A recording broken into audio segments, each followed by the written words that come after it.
Assalamualaikum warahmatullahi wabarakatuh. Alhamdulillahi rabbil alamin, wassalatu wassalamu ala rasulillahil karim, nabiyyina Muhammadin wa ala alihi wa sahbihi wa ummatihi ila yaumiddin, wa ba'du. Fa ya ibadallah, usi nafsi wa iyyakum bitaqwallahi faqad fazal muttaqun, fala tamutunna illa wa antum muslimun. Faqala ta'ala, ya ayyuhalladzina amanu taqullaha haqqa tuqatih wa la tamutunna illa wa antum muslimun. Saudara-saudariku, berjumpa kembali dalam program Aqsa Al-Quran Sunnah Solution, mengkaji kedalaman bahasa Al-Quran dan menggali keluasan wawasannya untuk menjadi pedoman dalam kehidupan kita, menjalani aktivitas, menata rutinitas sehingga bernilai ibadah di hadapan Allah Subhanahu wa Ta'ala dan menjadi bekal terbaik saat kita kembali kepada Rabbul Alamin.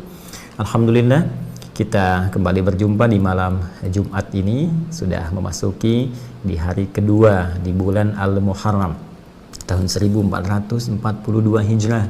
Masya Allah, sudah masuk di tahun yang baru, di penanggalan tahun Hijriah, dan tentunya di awal tahun ini kita bermohon kepada Allah Subhanahu wa Ta'ala semoga hari-hari yang telah kita lalui berkenan diberkahi oleh Allah Subhanahu wa Ta'ala, diterima seluruh aktivitas kita sebagai ibadah yang bernilai ikhlas di hadapan Allah.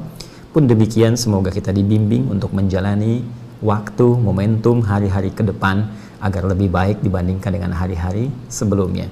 Nampaknya penting untuk sedikit kita saling mengingatkan bahwa Hijriyah itu terdiri dari 3 pokok kata yang sangat penting. Yang pertama, di situ ada derivasi kata hajara atau hajara, ya yuhajiru, kemudian sifatnya diambil dengan kata hijrah. Kemudian ada ya nisbah, ya-nya, kemudian ada taknya yang menunjuk kepada sifat, ya, atau karakteristik. Jadi Hijriyah bukan sekedar menunjuk pada penanggalan tahun yang berganti setiap tahun, ya, selesai setahun ganti lagi tahun baru, ganti lagi tahun baru, tidak demikian. Tapi di situ ada nisbah, ya, yang bukan hanya diikutkan untuk menunjuk pada sifat kepada tahunnya sana Hijriyah, tapi juga menunjuk pada sifat-sifat yang terdapat pada karakteristik orang-orang beriman yang pernah berhijrah di periode kepemimpinan Rasulullah Sallallahu Alaihi Wasallam. Baik, kita harus perhatikan bagaimana sifat mereka, karakteristik mereka, karakter mereka saat mereka berhijrah, ya, khususnya dari Makkah Al-Mukarramah ke Yathrib yang kelak akan menjadi Al-Madinah Al-Munawwarah. Bagaimana kesabaran dalam menghadapi situasi-situasi sulit, ya, bukan hanya menghadapi intimidasi, persekusi, tekanan-tekanan, kesulitan dari pangan, harta benda, kan, demi mempertahankan iman dan mendapatkan ridha Allah Subhanahu wa Ta'ala. Jadi dari aspek kesabaran, ketangguhan mengatasi berbagai macam persoalan, puncak ketawakalan yang sangat meyakini dalam setiap situasi pasti Allah tidak akan meninggalkan hambanya, pasti Allah akan menolong hambanya, ya. Dan yang terakhir, ini yang paling penting, bagaimana kita bisa melihat pendekatan mereka kepada Allah, yang dengan pendekatan itu datanglah kemudian pertolongan Allah Subhanahu wa Ta'ala yang merubah keadaan hidup mereka dari yang tadinya tertindas, kemudian dalam situasi yang sangat jauh, dalam situasi yang lemah, tiba-tiba menjadi manusia terbaik dengan aspek yang sangat luar biasa. Ada aspek kekuatannya, ada aspek keilmuan, peradaban, ya, ada aspek kepemimpinan, bahkan kemudian menjadi sifat yang disebutkan di Quran surah ketiga ayat 110 itu dengan khaira ummah, ya kuntum khaira ummatin ukhrijat linnas. Karena itu setiap tahun berganti, ada baiknya kita mempelajari karakteristik mereka, ketangguhan dalam menghadapi setiap persoalan. Kita dihadapkan sekarang pada tantangan COVID misalnya yang nyaris belum berakhir sampai dengan saat ini. Ada kesulitan di bidang ekonomi misalnya, kan? Ada berbagai persoalan-persoalan lain. Nah, ini momentum untuk kita belajar bagaimana orang-orang di masa lalu membangun kedekatan dengan Allah Subhanahu wa Ta'ala dengan penuh ketawakalan. Dan perhatikan bagaimana interaksi mereka dengan Allah itu yang kemudian kita hadirkan, jadikan miniatur ya kehidupan mereka sebagai pedoman di masa kini untuk mendekat kepada Allah Subhanahu wa taala. Dan janji Allah itu sudah pasti ditepati. Ketika Allah menepati janjinya kepada orang-orang terdahulu pun demikian, orang-orang di masa depan pun yang melakukan hal yang sama itu dijanjikan oleh Allah Subhanahu wa taala mendapatkan karunia yang serupa atau bahkan lebih daripada itu, bergantung kepada aspek ikhtiar dan tawakalnya. Ya, untuk itu penting diketahui bahwa awal bulan Hijriyah itu diawali dengan Al-Muharram. Nama ini sudah ada bahkan sebelum periode kenabian Rasulullah SAW. Sebelum Nabi Muhammad SAW bahkan diangkat menjadi Rasul, namanya sudah ada Al-Muharram, Safar, Rabiul Awal dan sebagainya. Tapi yang menarik kemudian nama-nama ini dipertahankan dalam penanggalan kalender Hijriyah Islami untuk membawa dan menyisipkan makna-makna tertentu yang sangat kemudian berkesesuaian dengan nilai-nilai keislaman. Al-Muharram, ingat asalnya pakai al ya, al-Muharram. Jadi bukan berdiri sendiri tanpa al. Muharram misalnya. Dalam bahasa Indonesia mungkin kadang-kadang diadaptasi, diambil bahasanya, kemudian hilang misalnya sebagian kata ya. Al-Muharram menjadi Muharram misalnya terjemahan. Tapi kalau kita tarik ke bahasa asalnya itu menggunakan al. Ya, saya sering sampaikan ada haram, ya kan? Ada tahrim, ada muharram, ada ihram, ya ada al-muharram. Itu ada penekanan berbeda di setiap diksi ini. Haram itu menunjuk kepada hukum, ya. Misalnya kalau saya ingin katakan apa hukumnya minum khamr, ya, miras antika, hukumnya haram. Baik, yang diharamkannya itu, ya yang kena hukumnya disebut muharram namanya. Ya, misal minum miras, minuman keras, ya dan berbagai jenisnya, itu minumannya disebut muharram.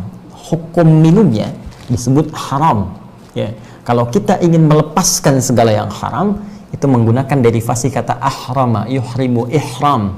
Karena itu ada kain ihram, kain yang saat kita gunakan kita meninggalkan dan menanggalkan segala yang diharamkan oleh syariat.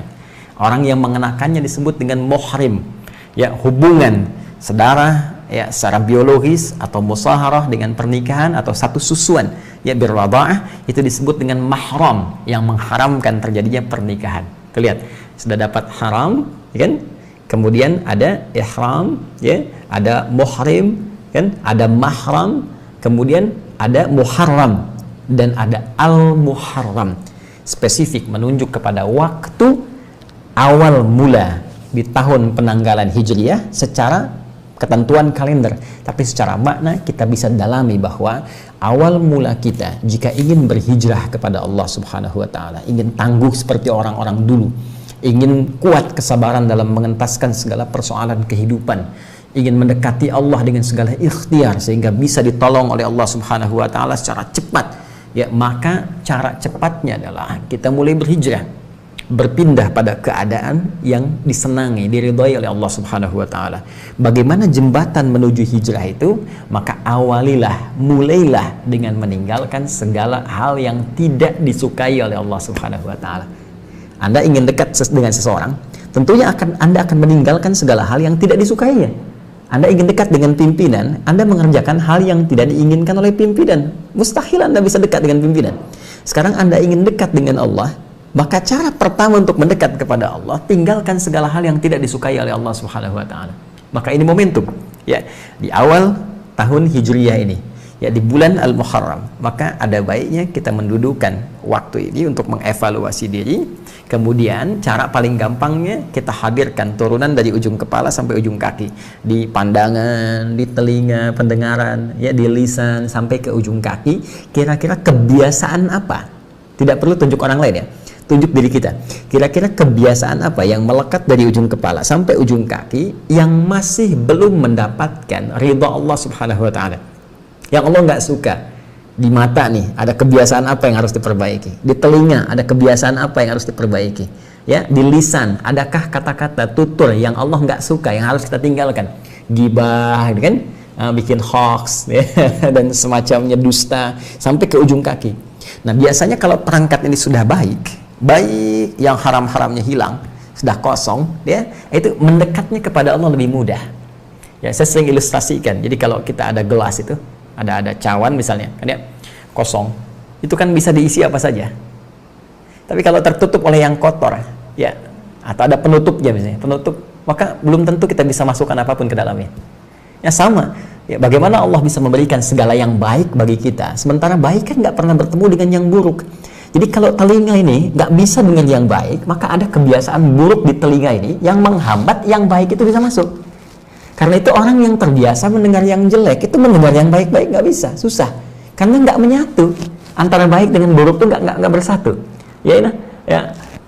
Bainahuma barzakhul la yabghiyan. Di antara keduanya itu ada penghalang yang nggak bisa menemukan. Jadi hati-hati nih, evaluasi. Kalau dengar adzan nggak enak, dengar orang baca Quran nggak nyaman, nah itu pasti telinganya tuh terbiasa dengan maksiat.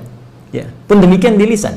Silahkan cek. Orang-orang yang biasa berkata baik itu hampir tidak punya kosakata untuk menuturkan yang buruk. Mustahil.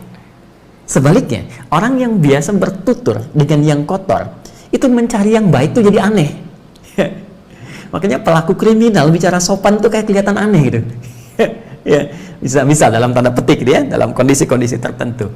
Baik, karena itu teman-teman sekalian, kembali kepada diri kita, mari kita jadikan, termasuk saya pribadi, di bulan ini awal tahun Hijriah 1442 Hijrah, dengan menjadikannya sebagai momentum untuk mengevaluasi diri, memperbaiki diri dari ujung kepala sampai ujung kaki, sehingga dengan itu kita harapkan, satu, kita bisa menjadi pribadi yang tangguh. Mohon izin saya detilkan sejenak. Pribadi yang tangguh, setangguh kaum muhajirin yang pernah berhijrah dari Makkah Al-Mukarramah ke Yathrib yang kelak menjadi Al-Madinah Al-Munawwarah. Ya, ketangguhan ini bukan hanya tangguh secara fisik, pun demikian tangguh secara mental. Bagaimana di antara mereka ada yang meninggalkan harta benda yang telah dikumpulkan setelah sekian lama, kadang mesti berpisah dengan keluarga, kan? Kadang ada yang meninggalkan jabatan, kedudukan, kehormatan dunia. Tapi yang paling dahsyat nanti, segala yang terduga ditinggalkan itu, hilang itu, diganti oleh Allah berlipat lebih dibandingkan dengan apa yang semula pernah didapatkan. Ya, ini poinnya. Juga menjadi pribadi yang lebih sabar, karena pasti berhijrah itu ada tantangan. Ya, mohon maaf, orang sekarang berlaku kriminal saja mendapat hambatan. Ya sudah wajar, berlaku baik pun pasti ada tantangannya. Itu lumrah setiap kehidupan, apapun yang kita kerjakan, itu kita mesti menghadapi tantangan. Anda minum aja kan ada tantangan, Anda harus jalan dulu, ya kan? Ambil dulu, ya, nyalain tempat minumnya, ambil airnya, dan seterusnya. Jadi ada ikhtiar yang harus dilakukan, dan langkah yang harus dikerjakan. Dan boleh jadi ada tantangan yang harus dihadapi. Di kesabaran itu mutlak didapatkan dalam setiap etapa kehidupan, termasuk dalam persoalan hijrah. Ya, sekarang hijrah itu menjadi kalimat yang tren di kalangan masyarakat muslim, bahkan juga secara umum. Tapi hati-hati dalam memahami ini. Ya, hijrah bukan berpindah pada golongan tertentu. Hijrah bukan ikut pengajian tertentu misalnya, atau hijrah bukan ikut kepada paham tertentu. Hijrah itu secara sederhananya kita berpindah pada satu kondisi, ya, keadaan yang disukai oleh Allah Subhanahu wa Ta'ala dan Rasulnya. Ini kondisi yang disenangi oleh Allah. Jadi tidak harus pindah tempat. Anda tinggal di samping masjid, dekat sekali, jarak cuma 5 meter, tapi belum terdorong untuk menunaikan sholat jamaah. Tidak harus Anda pindah komplek untuk ke masjid yang lain, tidak. Rubah keadaan diri kita, ingat-ingat akan wafat. Bagaimana saat kembali, 5 kali diingatkan, bahkan make masjidnya sampai ke rumah kita, dia mengingatkan 5 kali dalam sehari. Setelah ada kesadaran itu, kita mulai beranjak ke masjid. Tempat tidak berpindah, tapi kondisi yang kita rubah untuk mendapatkan, ya, nikmat dan taufik Allah Subhanahu wa Ta'ala. Ini poinnya teman-teman sekarang. Ya, teman-teman sekalian, ada ketangguhan, ada kesabaran, dan ada kesungguhan.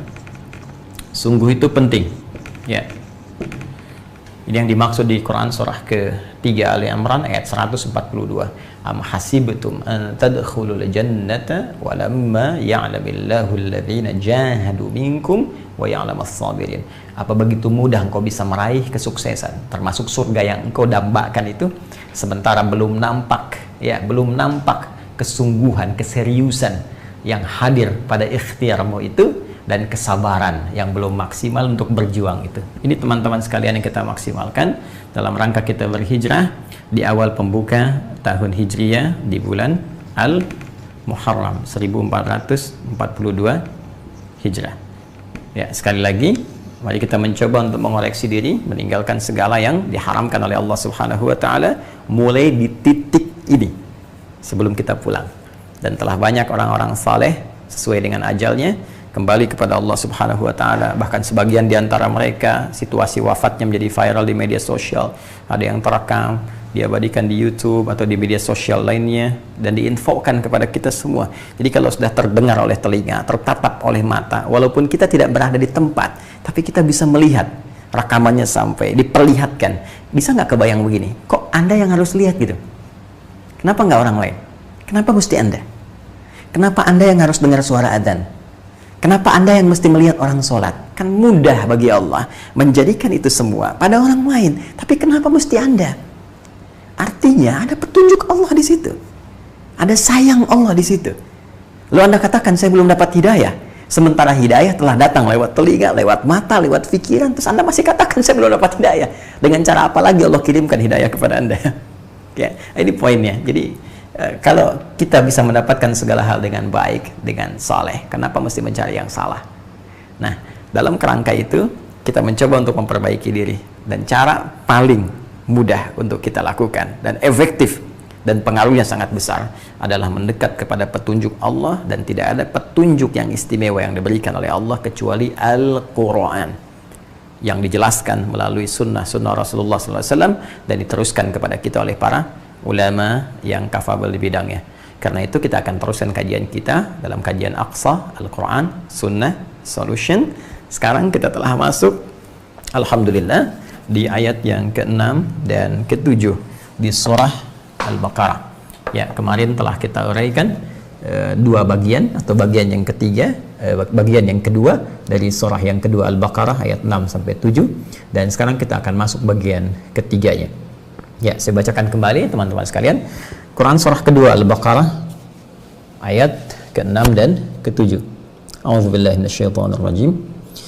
Innal ladzina kafaru sawa'un 'alaihim a'anzartahum am lam tunzirhum la yu'minun. Khatamallahu 'ala qulubihim wa 'ala sam'ihim wa 'ala absarihim ghishawah wa lahum 'adzabun 'adzim.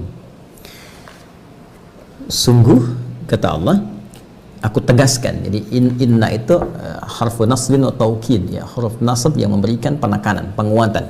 Ya, aku tegaskan, kata Allah, sungguh seluruh orang-orang yang ingkar itu, yang menutup diri mereka, khususnya yang belum beriman tapi menutup diri, atau bahkan ada yang mengaku beriman tapi justru menutup dirinya dan bertingkah, berperilaku seperti orang-orang yang tidak beriman, mengatakan diri muslim tapi perilakunya jauh dari nilai-nilai islami. Dia tidak mau sholat, gak mau zakat, bahkan juga memusuhi misalnya orang-orang Islam. Nah, dan menutup dirinya. Sawa'un 'alaihim anzartahum am lam tunzirhum la yu'minun. Orang-orang seperti ini tidak ada gunanya, sama saja engkau ingatkan ataupun tidak engkau ingatkan, maka sulit bagi mereka untuk mulai yakin. Saya telah jelaskan sampai dengan di sini.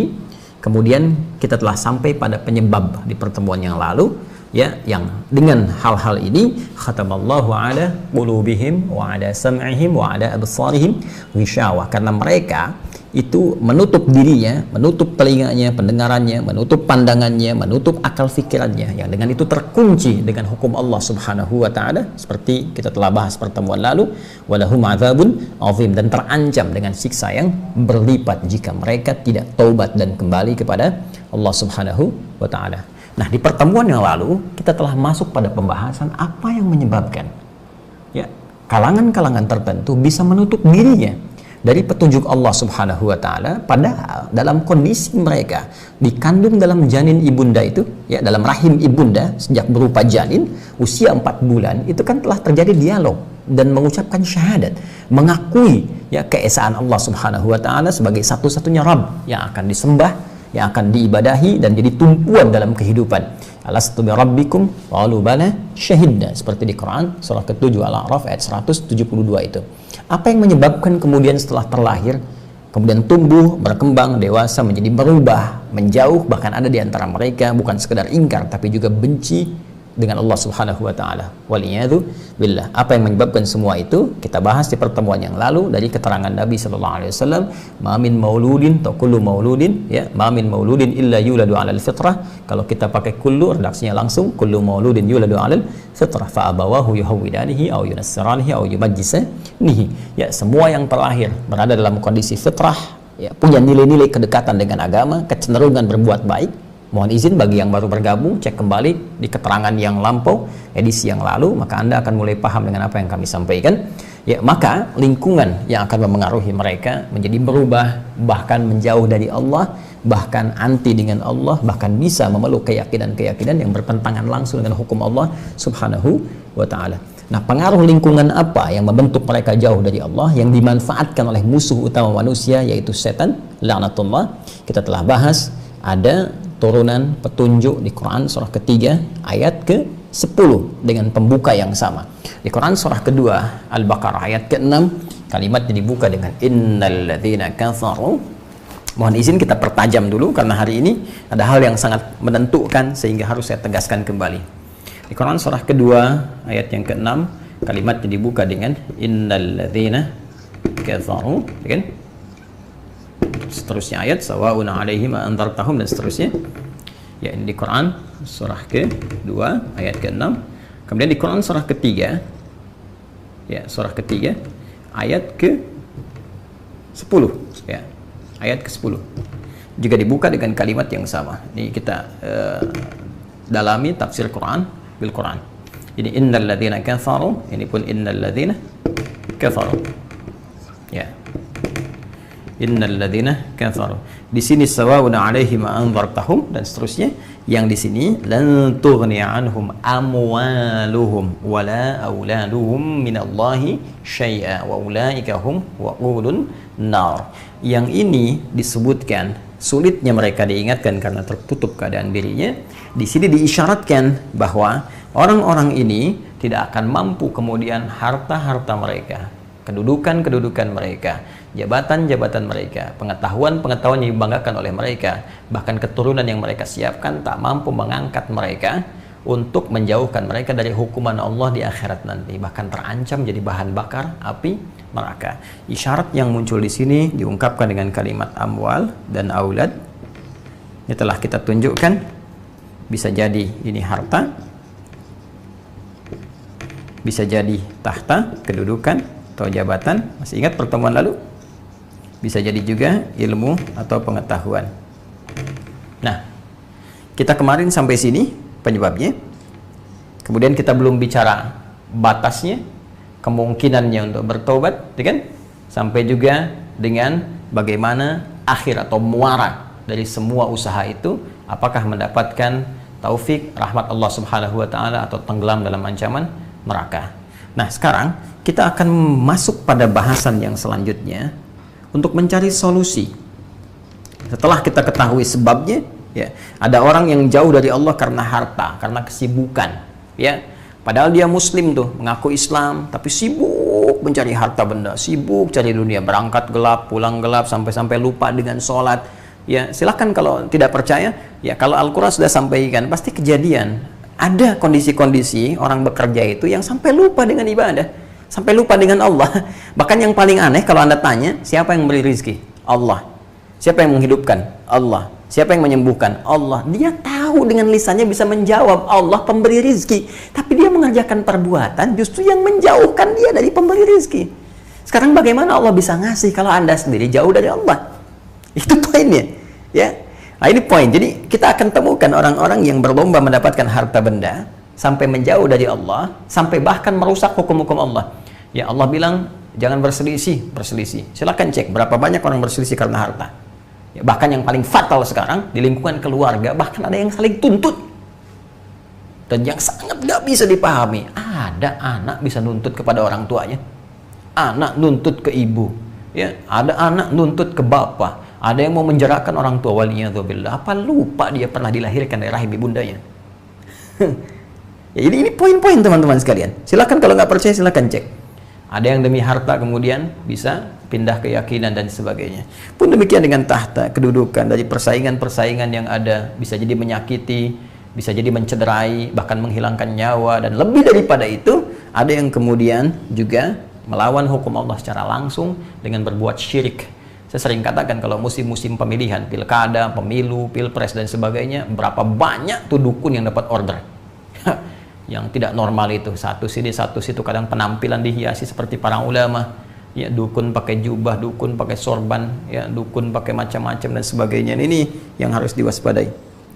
Pun demikian dengan pengetahuan, nanti saya kisahkan bagaimana orang-orang yang telah masuk pada level yang sebetulnya paham Al-Quran, hafal hadis, bahkan nanti jadi pendakwah, tiba-tiba dikalahkan oleh nafsu yang masuk kepada nilai cara berpikirnya, cara berpikir sampai menjadi anti Tuhan. Nanti kita masuk kepada kisah itu, dan saya nanti kisahkan bagaimana Allah Subhanahu wa Ta'ala tetap memberi jalan untuk kembali, tapi karena keangkuhannya dia tidak mengambil hidayah. Nanti kita masuk kepada kisah-kisah ini. Sekarang kita satu-satu dulu teman-teman sekalian. Ya, kemarin sudah kita ambil penyebab seorang menutup diri sehingga jauh dari Allah.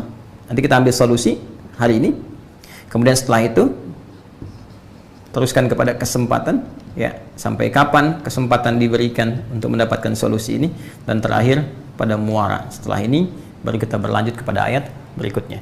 Sekarang kita masuk ke sini dulu.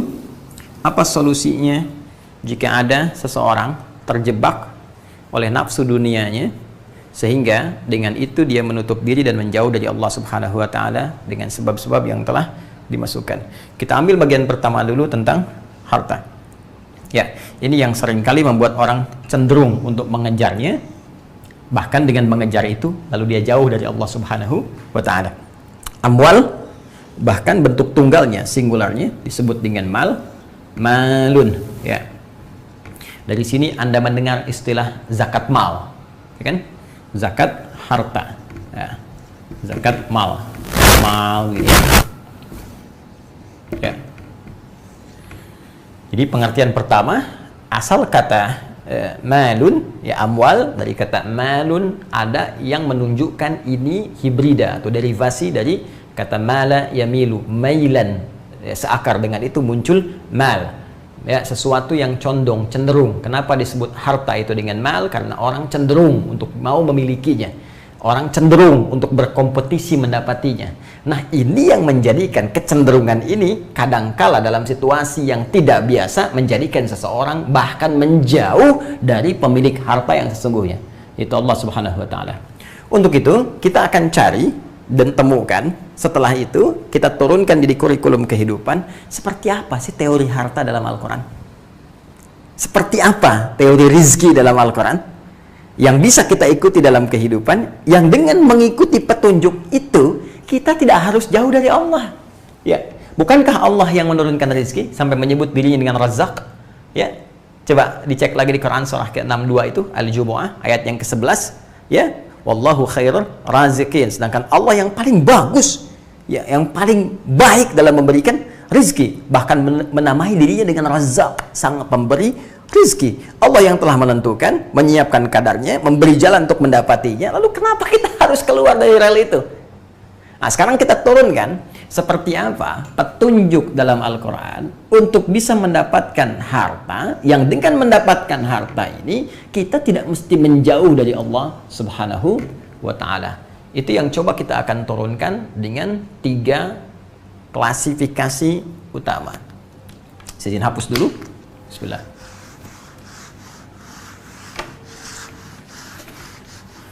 Baik, ya. Pertama, kita akan coba entaskan persoalan ini. Jadi nanti jangan jadikan ini sebagai alasan, ya, karena jauh dari Allah, nggak bisa sholat, nggak bisa Jumatan karena kerja, ada proyek dan sebagainya. Hah? Sampai tiba-tiba azan gitu kan terdengar oleh kita, masih sibuk kita untuk mengerjakan urusan dunia. Nah, nanti kita petakan, perjelas, detilkan setelah menunaikan sholat isya berjamaah. Kita sambungkan kembali kajian Aqsa kita, Al-Quran Sunnah Solution, masih di pembahasan Quran surah kedua Al-Baqarah di ayat 6 sampai dengan 7. Baik, saudara-saudariku, kita telah simpulkan 4 pemetaan dalam pembahasan kita. Pertama, penyebab orang-orang yang menutup diri sehingga tidak mampu terhubung dengan Allah Subhanahu wa Ta'ala, bukan sekedar hanya untuk menyembahnya, bahkan hanya untuk mengenalnya pun menjadi sulit. Ya, bukan hanya untuk menyembahnya, tapi sekedar mengenalnya pun itu tidak mudah. Apa penyebab semua itu? Kita telah bahas, ada kecenderungan yang membuat mereka menjauh dari Allah. Kecenderungan dalam bahasa Arab disebut mala yamilu. Dari sini ada hibridanya berupa mal yang kemudian menjadi jamak dalam bentuk amwal. Ini kita turunkan ada beberapa faktor. Ada faktor harta benda, karena itu harta menjadi bagian pertama yang dipadani secara diksi bahasa Arab dengan kata malun, diterjemahkan dengan harta. Ada juga nanti dengan tahta atau kedudukan, pun demikian dengan pengetahuan atau hal yang sejenis dengan 3 faktor utama ini. 3 hal ini kita akan bahas dengan 4 pendekatan. Pertama, sebab, tadi sudah. Kemudian solusi, orang-orang yang terkungkung oleh 3 khususnya yang tadi disebutkan, baik harta, tahta, ataupun juga dengan pengetahuan yang menjauhkan seseorang dari Allah Subhanahu wa Ta'ala karena kekeliruan cara dia belajar. Maka bagaimana solusi mengatasi semua itu?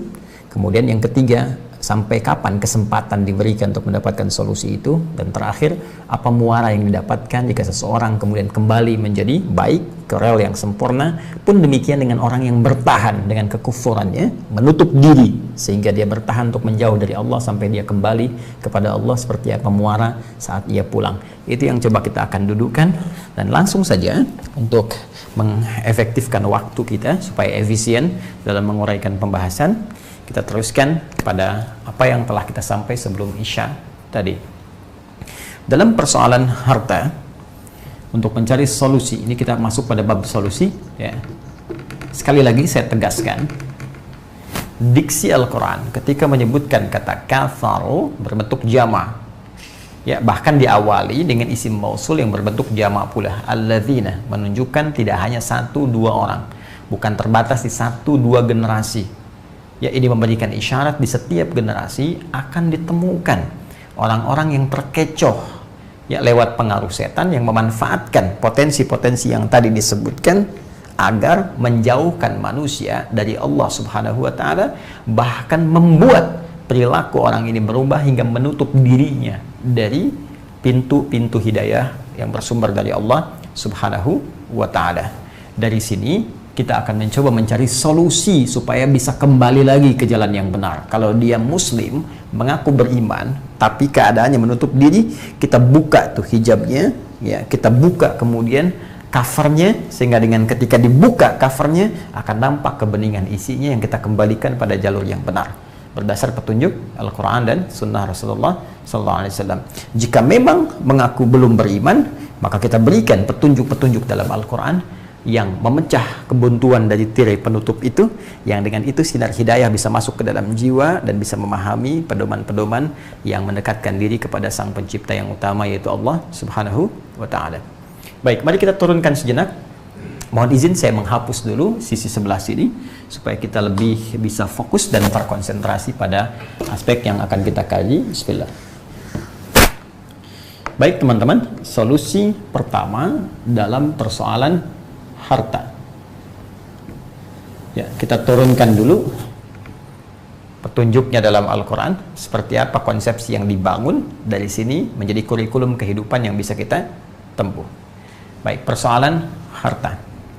Kita akan mulai dulu dengan keterangan firman Allah Subhanahu wa Ta'ala dalam Al-Quran surah ke-87, ya, Al-A'la, ya, di ayat yang ketiga, ya, Quran surah Al-A'la, ya, surah ke-87 di ayat yang ketiga. Ya, kalau kita biasa baca kan surat Al-A'la, sabbihisma rabbikal a'la alladzi khalaqa fasawwa walladzi qaddara fahada. Ya, sabbihisma rabbikal a'la, sucikanlah Allah Subhanahu wa Ta'ala Rabbmu yang telah merawatmu, menyembuhkan kalau sakit, memaafkan kalau salah, mengampuni kalau berbuat dosa, mencukupkan segala kebutuhanmu. Agungkan ialah yang paling tinggi, yang paling mulia, paling agung. Alladzi khalaqa fasawwa, yang telah mencipta lalu menyempurnakan setiap ciptaannya. Ingat, tidak ada ciptaan Allah yang tidak sempurna. Ya, khususnya kita manusia. Semua manusia pasti sempurna, dan untuk menunjuk kesempurnaan penciptaan manusia itu spesial, langsung Allah bersumpah dengan 3 risalah Rasul paling populer yang pernah bertugas di bumi. Di surah 95, surah At-Tin itu, ya, Wat-tini waz-zaitun wa turi sinin wa hadzal baladil amin. Perhatikan baik-baik. Wat-tini waz-zaitun, ini risalah menunjuk pada Nabi Isa alaihi salam. Ya, wa turi sinin, ya, Tursina, risalah Nabi Musa alaihi salam. Ya, wa hadzal baladil amin, Makkah al-Mukarramah, risalah Nabi Muhammad sallallahu alaihi wasallam. 3 rasul paling populer.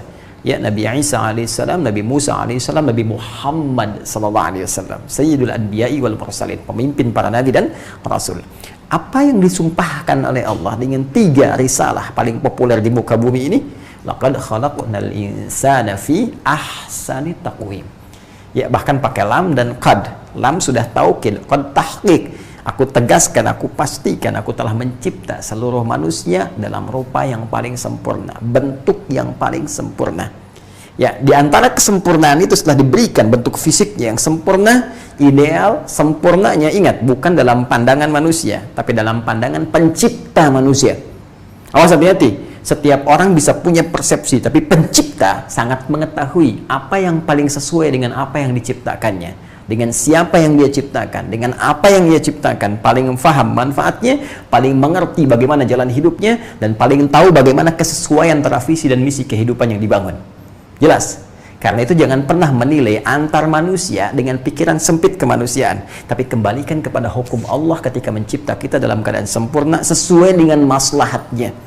Jadi ini yang paling ideal, ya, di hidayat begini, ini yang paling cocok untuk kehidupan saya. Ya, kalau dirubah matanya, warna beda, hidungnya agak mancung dikit, nah, mungkin akan lain gitu kan. Ya, akan berbeda jalan kehidupan dan maslahat hidup belum tentu diraih seperti yang Allah telah tetapkan. Baik. Nah, di antara kesempurnaan itu yang melengkapi tugas kehidupan, ya, fisik kita secara fisikal sempurna, emosional sempurna, dan kesempurnaan itu tidak cukup kecuali didukung oleh bekal kehidupan yang sesuai. Lalu Allah firmankan, perhatikan ayat yang ketiganya, walladzi qaddara fahada. Walladzi qaddara fahada. Lalu setelah menciptakan dengan sempurna itu, lalu Allah lah yang telah menetapkan setiap kadar kebutuhan hidup yang sesuai dengan kondisi fisik itu. Ya, baik. Awas, fahada. Lalu diberi hidayah, diberi petunjuk bagaimana menggunakan kadar yang dicukupkan tadi untuk benar digunakan oleh fisik.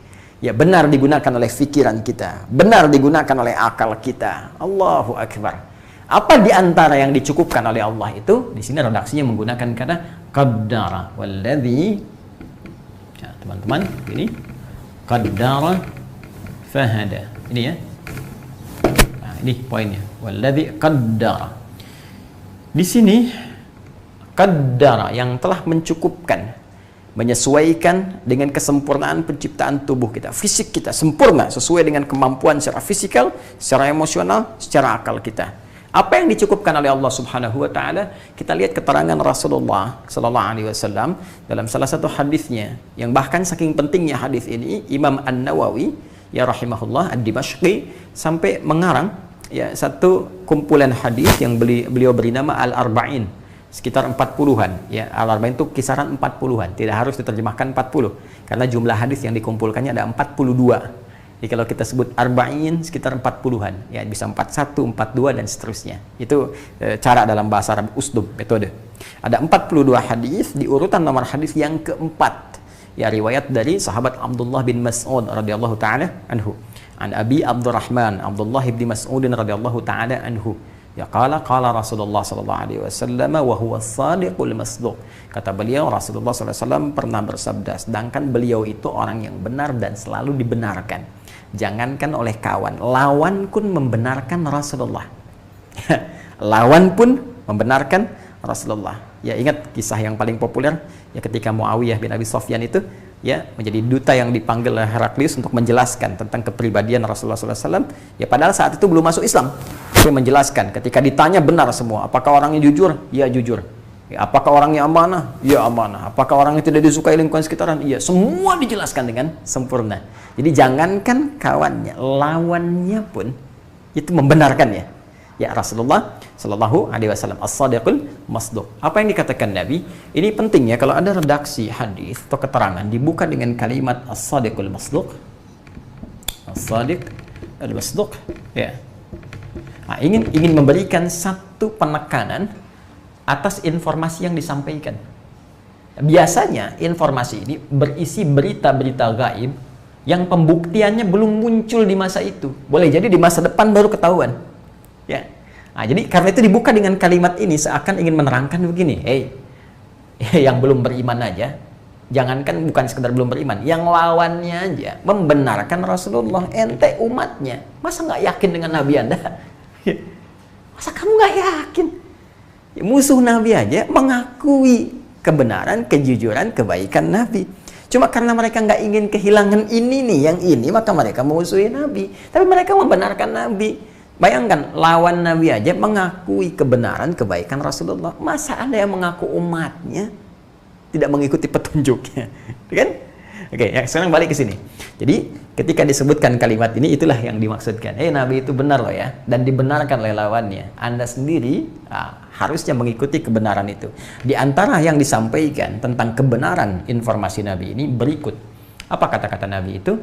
Inna ahadakum yujma'u fi batni ummihi arba'ina yawman nutfah. Setiap kalian, anak cucu Adam, akan dihimpun di perut ibundanya dalam 40 hari pertama berbentuk pertemuan antara pancaran spermatozoa dengan ovum, berproses. Tsumma yakunu mithla dzalika 'alaqah. Kemudian 40 hari yang kedua baru berbentuk zigot, ya, yang menempel di dinding rahim. Tsumma yakunu mithla dzalika mudghah. 40 hari ketiga, 120 hari, usia 4 bulan berbentuk mudghah, sekeratan daging. Ya, di ilmu kedokteran sekarang semua ini terbukti. Ya, zaman dulu kan bagaimana seorang Nabi SAW dalam kondisi yang terisolir, ya, pengetahuan dengan taraf itu belum sampai ke situ, ya, diapit oleh Romawi, oleh Persia, tapi nggak sampai ke situ gitu, nggak sampai. Yang megah tuh yang mewah ya Bizantium, kekaisaran itu yang mewah, yang ini jauh di dalam. Bagaimana pengetahuan bisa masuk? Dan orangnya ummi, ya, ummi, tidak pernah belajar, tidak ada guru, nggak pernah masuk madrasah. Ya, ini ingin menunjukkan bahwa semua keterangan ini bersumber dari petunjuk Allah Subhanahu wa Ta'ala. Dan sekarang semua fase itu dibuktikan oleh kedokteran modern. Bahkan saya pernah kedatangan satu mahasiswa kedokteran, dia datang ingin belajar pada saya. Anda mau apa? Mau belajar? Anda dari mana? Saya dari Fakultas Kedokteran, Ustaz. Kampus A, demikianlah datang. Baik, saya akan ajarkan Anda apa yang Anda inginkan. Di awal-awal saya dulu ke Indonesia, tapi dengan syarat Anda pun mengajarkan apa yang Anda pelajari. Saya pinjam buku-buku dia, modul-modul dia belajar itu, kemudian dia pun belajar apa yang dibutuhkan dari saya. Jadi kita bertukar tuh, saya belajar ilmu kedokteran yang dia pelajari. Jadi salah satu modulnya saya masih ingat, ada fase tumbang, tumbuh kembang. Nah, Anda tahu apa yang terjadi? Begitu saya baca tahapan-tahapan itu ada kalimat yang sama, istilah yang sama, mudirah. Ya, dengan istilah yang sama, mudirah. Jadi sekarang ilmu kedokteran sekarang itu menetapkan apa yang disampaikan Rasulullah kisaran kurang lebih 15 abad yang lalu. Apa belum cukup ini membuktikan kebenaran risalah Islam? Ya, sekali lagi, kalau bukan karena faktor yang ini, semua orang sadar nggak akan ada yang bisa menandingi otentisitas dinul Islam. Silakan Anda bandingkan dari apapun, dari segi ketuhanan yang paling jelas, dari segi ibadah yang paling jelas, dari segi tuntunan kehidupan yang paling jelas, teratur semua. Saya sudah sampaikan pendekatan tentang tauhid, tentang Allah, ya. Ini sangat menarik ini. Semua terang, jelas. Innani anallahu la ilaha illa ana fa'budi waqimis salata lidzikri. Jelas. Sungguhnya Allah itu hanya saya, Tuhan itu hanya saya. Satu-satunya, nggak ada Tuhan selain saya, sembah saya. Bahkan dijelaskan bagaimana cara menyembahnya. Ditemukan jelas tentang teori ketuhanan. Teori ibadahnya diatur dengan jelas. Dari bangun tidur berapa kali sholatnya, sepekan ada ibadah apa, tiap tahun ada ibadah apa, dari harta ibadah apa. Cuma di Islam, silahkan bandingkan dan cek. Jadi kita bicara tentang argumentasi ilmiah ya. Bagi kita, untuk yang Muslim, ya dimanapun Anda berada. Ini ada yang terhubung dari Dubai, ada yang dari Jepang, dari teman-teman, dari Kuwait, dari Malaysia. Kita kalau benar-benar teman-teman memahami dengan baik, sebagai seorang Muslim, petunjuk dalam Al-Quran menyebutkan, pahami dengan pengetahuan, kuatkan sehingga kita punya argumentasi. Ya, jadi kita belajar ini untuk punya argumentasi, menguatkan diri kita supaya kalau orang tanya kita bisa jawab, dan kita pun saat ibadah bisa khusyuk. Tahu tentang sholat, sholatnya kan teratur kan? Masalah toharoh aja diatur kok, airnya diatur.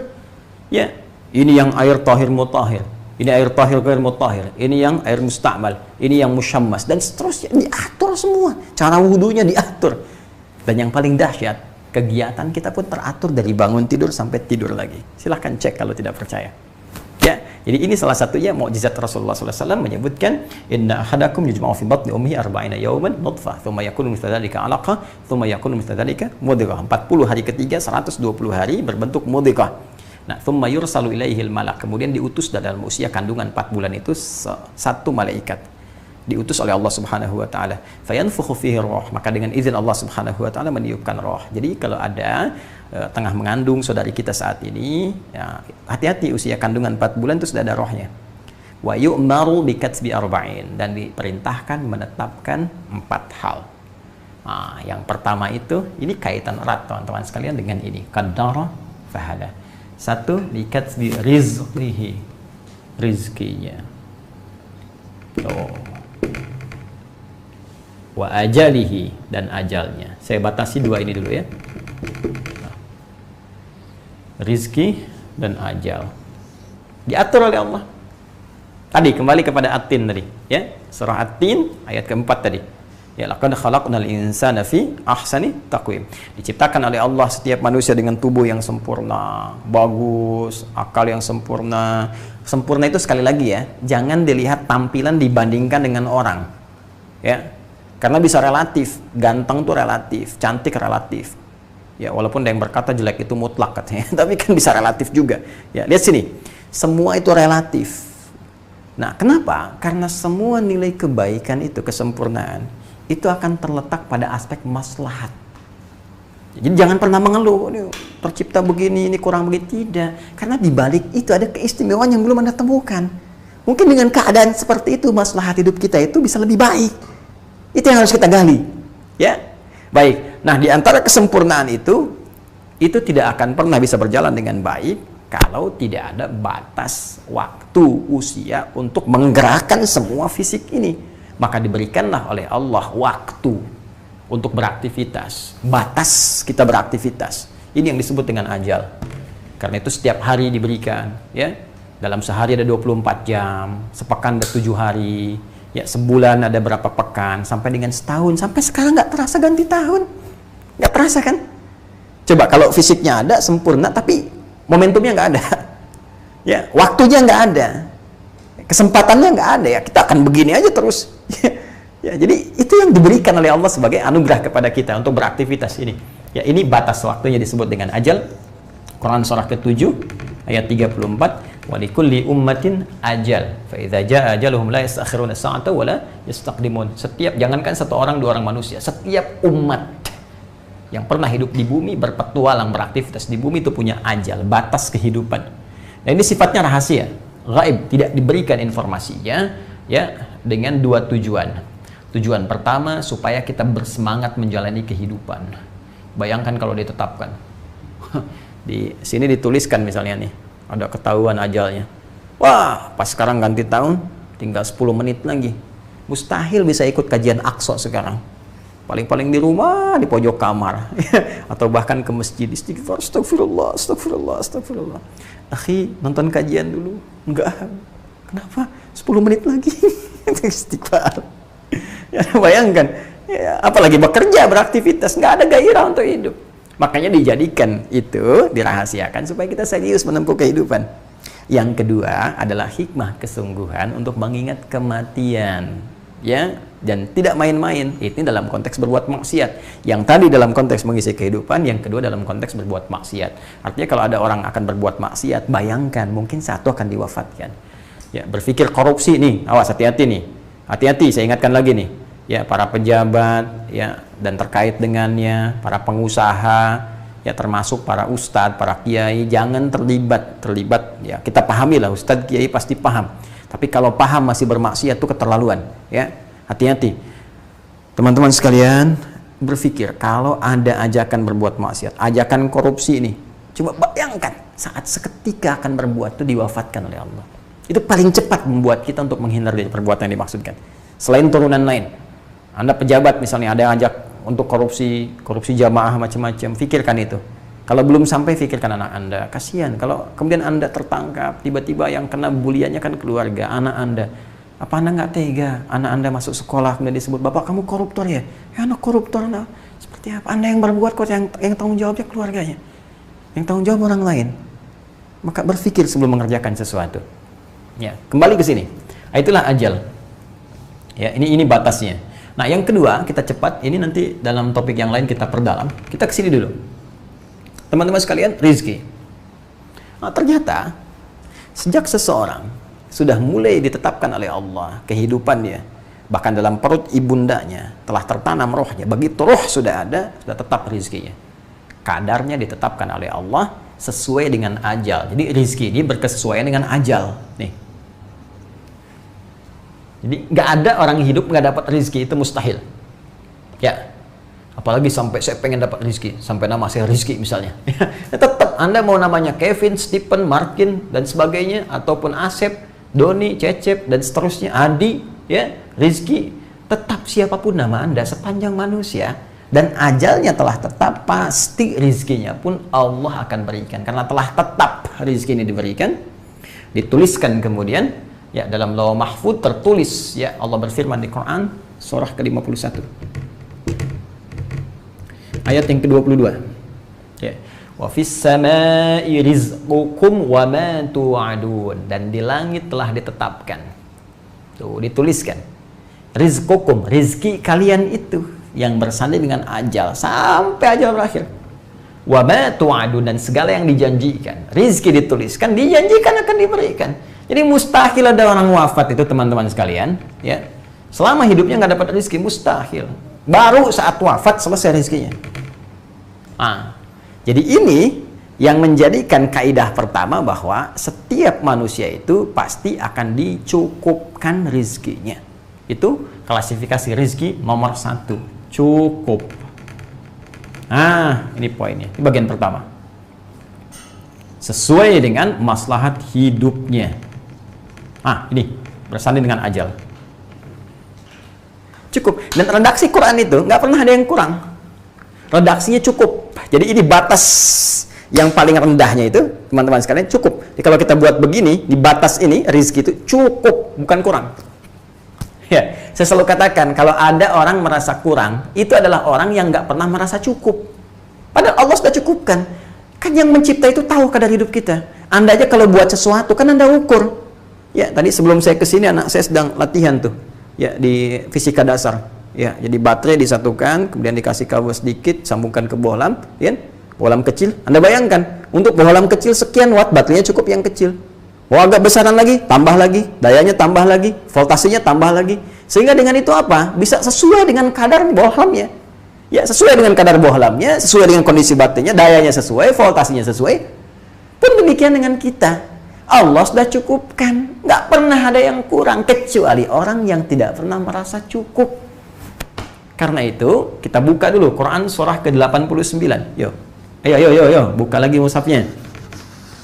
Karena kita kajian Al-Quran ya. Al-Quran, Sunnah, Solution. Karena itu saya sarankan setiap kita mengaji, mushafnya buka. Ya. Ya. Saya buat simpel dulu ya. Saya buat simpel dulu, dari Qurannya dulu, hadisnya. Nanti setelah kita paham teorinya, kita baca keterangan para ulamanya. Jadi kita baca tafsir itu sudah mengerti dasarnya. Kalau nggak ngerti dasar-dasar ini, kadang-kadang suka bingung juga. Bertanya. Nah, terus kadang-kadang nanya sendiri, jawab sendiri, jadi salah sendiri.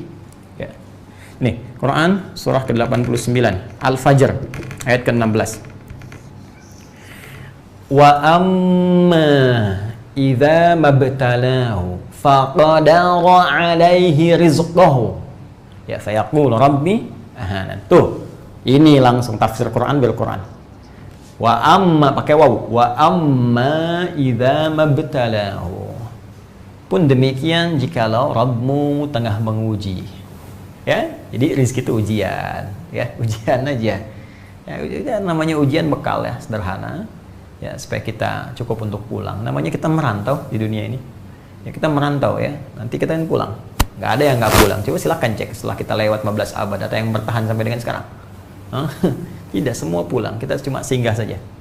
Ya, faqadara nih, walladzi qaddara fahada, menetapkan ya secara sempurna. Jadi kalau pakai tasydid, qaddara yuqaddiru, itu wajan fa'ala yufa'ilu dalam turunan ilmu sarafnya, di antara maknanya ini menunjuk kepada sesuatu yang tadarruj, munajjaman, sesuatu yang diatur sesuai dengan aspek kebutuhan diatur. Jadi dalam hidup tuh nggak semua sampai meninggal turun semuanya, belum tentu. Nanti ada yang sesuai, ini mungkin kamu harus banyak, ini sedikit, ini sesuai, gitu kan? Tapi semua cukup sesuai dengan kadar kebutuhan. Ini qaddara yaqdiru. Pun demikian ajal.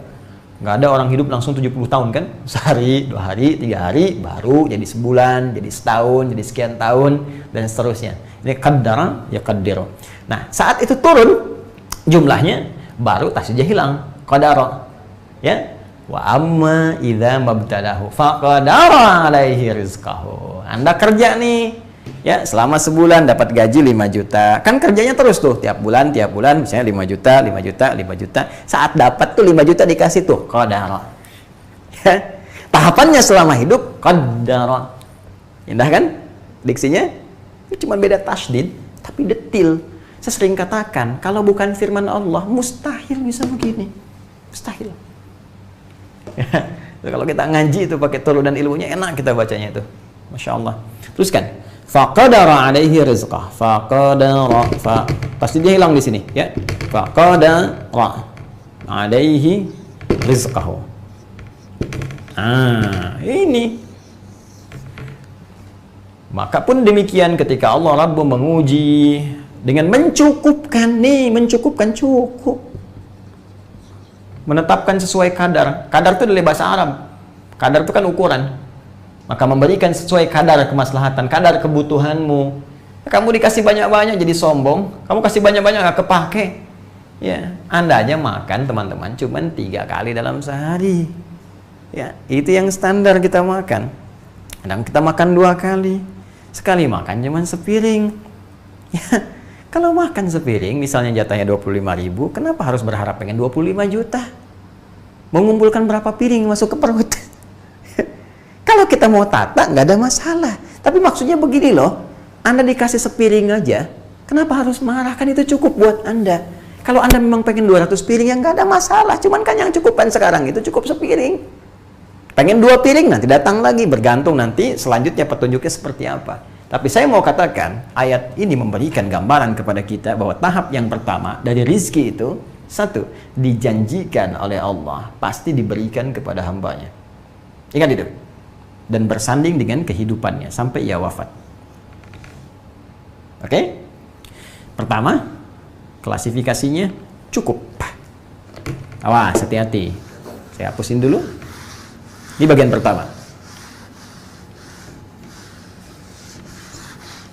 Cukup ini adalah cukup digunakan untuk bekal hidup dalam rangka ibadah. Ini poinnya.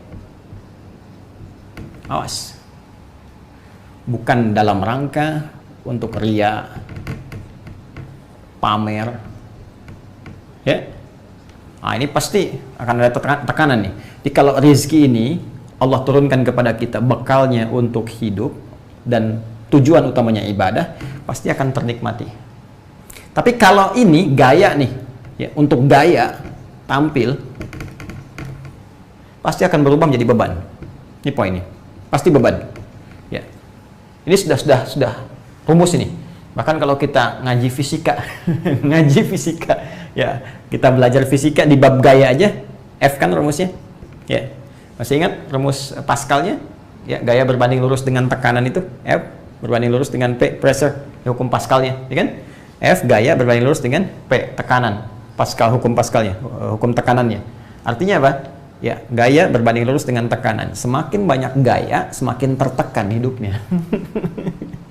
Ya, baik. Kan dasarnya kan F1 sama dengan F2 kan? Gaya gerak sama dengan gaya dorong, atau keluar sedikit, effortnya juga sedikit. Ini pukulan kecil. Tuh, bunyinya kecil. Kalau pukulannya kencang, ya, bunyinya pun kencang. Ya, iman juga begitu. Imannya kecil, amalnya kecil. Tuh, kan? F1 sama dengan F2. Iman kuat, ya amalan kencang. Ya sama aja gitu. Ya, makanya sering ada ketersambungan, ada koneksivitas antara fisika dengan metafisik. Ya, antara fisika ya dengan tuntunan-tuntunan agama atau syariat. Jadi kalau kita mau turunkan banyak ketemunya. Ya, dan rumus-rumus itu pasti akan dipakai. Ya, banyak, misalnya rumus tentang kecepatan, jarak untuk menentukan sholat jamak qashar. Ya, Anda pakai dong, jangan dipakai untuk dunia aja. Ya, cuman ngukur berapa lama jaraknya ke Bandung sini, berapa jam. Sekarang mudah, orang tinggal klik keluar. Ya, klik satu aplikasi tertentu keluar, sekian jam, sekian menit sudah ada. Kan rumusnya kita pakai untuk ibadah. Ya, apa rumusnya? F sama dengan V dikali T itu kan? Ya, jarak sama dengan kecepatan dikalikan dengan waktu. Ya, semakin kita tingkatkan kecepatannya, ya semakin waktunya akan berkurang, jarak tempuhnya juga akan semakin kecil, semakin pendek, gitu kan? Ya, jaraknya setama tapi untuk menempuhnya bisa semakin kecil. Nah, ini terbukti untuk jamak qashar. Ya, misal kita mau ke Jakarta, ya, dengan mau ke Semarang. Secara teoritis kan jauhan jaraknya ke Semarang. Tapi kalau ke sana pakai pesawat yang kecepatannya bisa 800 mph, ya. Itu kan bisa 1 jam, bahkan 45 menit bisa sampai. Ya, putar sedikit 1 jam misalnya sampai. Kita berangkat jam 11 sampai jam 12, berangkat jam 12 sampai jam 1. Sekarang ke Jakarta dari Bekasi, secara teoritis jauh ke Semarang, ke Jakarta lebih dekat. Tapi kalau ke Jakarta dari Bekasi pakai beca, walaupun lewat beca kayu, tetap aja nyampainya susah gitu. Ya, mungkin boleh jadi yang ke Jakarta bisa dijamak, yang ke sini malah enggak gitu. Ya, nah ini yang saya maksudkan. Ya, balik sini ya. Ya, balik sini. Nah, jadi ini poinnya. Pertama, Allah berikan pada seseorang itu sebetulnya cukup kadar rezekinya. Ya, satu itu dulu ya. Jadi ini poinnya, cukup dalam konteks untuk ibadah, kecuali untuk nambah beban hidup. Kalau nggak percaya silakanlah, untuk hidup aja pasti cukup. Nah, kalau kita ingin tingkatkan itu ya dengan peningkatan yang lebih, dengan motivasi ibadahnya, ini kuncinya nih. Ini kita turunkan nih. Ya, rumus ini nanti ada di Quran surah ke-28 ayatnya 77. Ya, di mushaf standar itu paling kiri sebelah bawah. Surah Al-Qasas ayat 77. Wabtaghi fima atakallahu ad-daral akhirata wa la tansa nasibaka minad dunya wa ahsin kama ahsanallahu ilaik. Fokus baik-baik ya. Wabtaghi fima atakallahu daral akhirah. Ini Allah turunkan kepada peringatan ya kepada Qarun. Ya, sezaman dengan siapa? Firaun. Ya, Qarun dan Firaun, penasehat spiritual kebelingernya itu ada Haman, ya ada jenderalnya dan sebagainya. Makanya nanti Nabi yang diutus Nabi Musa ditemani oleh Harun, ya alaihima assalam. Fokus baik-baik. Qarun dilihat sejarah dari manapun mengetahui bahwa itu kayanya luar biasa, baik ya. Jadi sampai sekarang masih mencari harta Qarun. Ya, diserap ke dalam bahasa kita menjadi harta Qarun, ya kan? Lalu Allah ingatkan dan diabadikan dalam redaksi Al-Quran, disampaikan kepada Rasulullah SAW kisah ini. Wabtaghi fima atakallahu daral akhirah. Aku titipkan semua harta itu pada hakikatnya supaya engkau gunakan itu untuk ibadah, mencari kemuliaan akhirat, cari tempat. Karena nanti ada surga yang disiapkan bagi penduduknya yang beribadah ke surga ini lewat hartanya. Ini yang harus benar-benar bisa dipahami. Jadi nanti ada surga yang diperoleh dengan ibadah fisik, ya. Misalnya ada surga orang tahajud, surga orang puasa, pintunya macam-macam, pintu tahajud, babut tahajud, pintu ar-rayyan untuk orang puasa. Tapi jangan lupa, ada surga-surga tertentu yang bekal utamanya itu dengan harta. Ini poinnya. Ibadahnya dengan harta. Baik, nanti seperti Quran surah ke-3 Ali Imran, ya, ayat 133 sampai 134. Ini yang luasnya seluas langit dan bumi, Masya Allah. Anda yang sekarang punya komplek, punya ruko banyak, jangan bangga dulu. Komplek itu ada nggak di surga? Nanti ada orang yang beribadah di sini, hartanya diinvestasikan untuk kehidupan abadi di akhirat nanti. Jadi begitu nyampe dibangunkan, wah satu istana luasnya di surga seluas langit dan bumi. Silahkan tuh mau balapan pakai Ferrari, Lamborghini, Lamborghini, macam-macam, bebas lah. Mau nyampenya kemana terserah gitu, itu luar biasa. Ya, wasari'u ila maghfirati min rabbikum wa jannatin arduha as-samawati wal ardu u'iddat lil muttaqin. Bergegas untuk evaluasi diri, istighfar kepada Rabbmu dan berharap bisa masuk surga, punya impian di surga yang disiapkan untuk orang takwa seluas langit dan bumi. Apa amalan pertamanya? Di ayat 134-nya. Alladzina yunfiquna fis sarra wad dharra, yaitu orang-orang yang saat di dunianya itu cari bekal, gemar infak. Ya, pakai hartanya. Baik dalam keadaan lapang ataupun sulit. Jadi poinnya di sini, wabtaghi fima atakallahu daral akhirah. Ini silahkan cari kemuliaan akhirat. Jadi poinnya ini ibadah. Jadi kalau untuk bekal hidup, ibadah standar untuk sholat, beli baju cukup, ini cukup nih. Ya, nggak harus mewah, menutup aurat. Alhamdulillah. Ya, ngontrak bukan aib, ngontrak itu. Ya, aib tuh kalau bangga ya dengan utang, itu aib namanya. Boleh nyicil nggak ada masalah. Kalau mau beli rumah nyicil nggak ada masalah. Cari yang syariah, akadnya benar, akad jual beli, dapatkan cicil, bukan aib juga. Tapi kalau harus memaksakan diri karena ingin tampil gaya, ini beban jadinya nih. Beban aja, apalagi udah beban, kena riba lagi, kena tekanan lebih tinggi lagi, ya capek gitu hidupnya. Mau jadi apa sih? Besok meninggal juga. Jangan wariskan kepada keturunan sesuatu yang sulit. Jangan wariskan. Ya, kembali ke sini. Nah, jadi teman-teman sekalian, fokus ke sini baik-baik. Kalau kita ingin tingkatkan ini dari sekedar kebutuhan dasar kehidupan untuk beribadah secara standar, artinya dengan fisik, gitu kan? Masih ingat kajian pertama, sholat, gitu kan? Yang ayat 3 itu yang pernah saya bahas. Terus kita pengen naikin levelnya. Orientasinya ini loh ya. Ini ibadah nih. Bukan dunia orientasinya. Kalau dunia, untuk apa iman kita ada? Ya, kalau nyari dunia, jangankan orang beriman. Mohon maaf, yang nggak beriman pun pintar urusan dunia. Tuh, silakan cek, yang ngatur dunia sekarang siapa? Ya, jadi yang belum beriman pun bisa. Bahkan mungkin boleh jadi lebih giat dibandingkan orang beriman. Bisa jadi. Karena itu tarik urusan kita, tarik visi kita lebih jauh dong. Jadi ahli akhirat. Itu yang lebih hebat. Dunia mah udah banyak yang bersaing. Jangan bangga dulu kalau baru dapat Nobel, dapat medali. Ya, itu biasa, yang lain juga dapat kok. Tuh di akhirat nanti. Ya, itu persaingan kita, itu baru dahsyat. Ya, itu baru dahsyat. Karena itu visinya rubah ke ibadah. Ini visinya, goalnya ini, ya. Visi ibadah. Jadi kita itu kalau mau naikkan level dari cukup menjadi level yang kedua, kaya. Orientasinya ke sini. Untuk ibadah, untuk dapat ini. Ya. Mengaktualisasikan firman Allah di sini, mendapatkan janji Allah di sini, menjadikan niat kita ke sini. Itu fokusnya. Karena itu Allah turunkan ayat-ayat motivasi kita supaya kaya. Apa di antara ayatnya? Ayat zakat, tuh teman-teman sekalian. Ayat infak, tuh. Ini sudah berkesinambungan dan tersinergikan dengan unsur kehidupan tadi. Masih ingat gak teori tadi? Awas ya, hati-hati, ini sering ada orang bertanya. Pernah nggak Anda mendapatkan pertanyaan gini? Even itu dari non-muslim misalnya, yang belum beriman. Ya, Anda yang bertanya, aduh saya ini kaya, tapi kok jenuh ya dengan kekayaan saya? Saya udah punya mobil, punya apartemen, punya ruko banyak, punya ini, tapi kok jenuh gitu, bosan. Sampai pada titik bosan. Kenapa? Karena pedoman hidupnya belum dikaji secara sempurna. Kita harus tanyakan kepada Sang Pencipta, bagaimana cara menjadi kaya tapi nggak jenuh. Maka Allah turunkan tadi secara sinergis tadi. Masih ingat tadi ayat-ayatnya? Ya, bukankah rezeki itu disandingkan dengan kehidupan, dengan bekal fisik, tuh, ya, termasuk mental dan sebagainya, termasuk perasaan. Maka untuk menyeimbangkan ini semua, ini kan pasti akan berpengaruh tuh. Orang hidupnya semakin meningkat, tata kehidupannya pasti akan berpengaruh pada penampilan fisiknya, pada mentalitasnya, ya, pada keadaan dirinya, tampilnya, karakternya, itu berpengaruh. Untuk menjaga itu semua, dijadikanlah kemudian oleh Allah tetapkan ibadah. Ibadah ini akan memberikan ketentraman pada jiwa.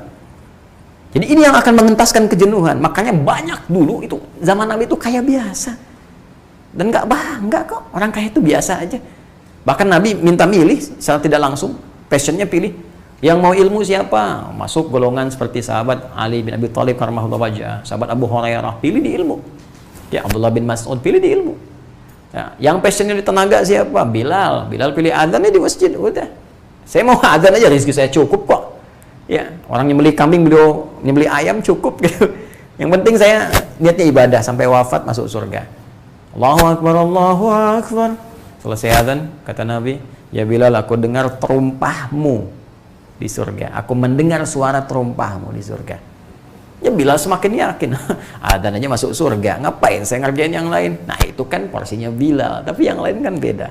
Ada pebisnis seperti Abu Bakar As-Siddiq, Umar, Uthman bin Affan, kan? Ada lagi Abdurrahman bin Auf, ada birokrat, ada diplomat, ada pejabat seperti Umar bin Khattab, pemimpin dari panglima sampai jadi pemimpin, Khalid bin Walid di panglimanya, ya, dan seterusnya. Ada Amr bin As di birokrasi dan seterusnya. Jadi semua, dan Masya Allah disebut oleh Nabi ahli surga.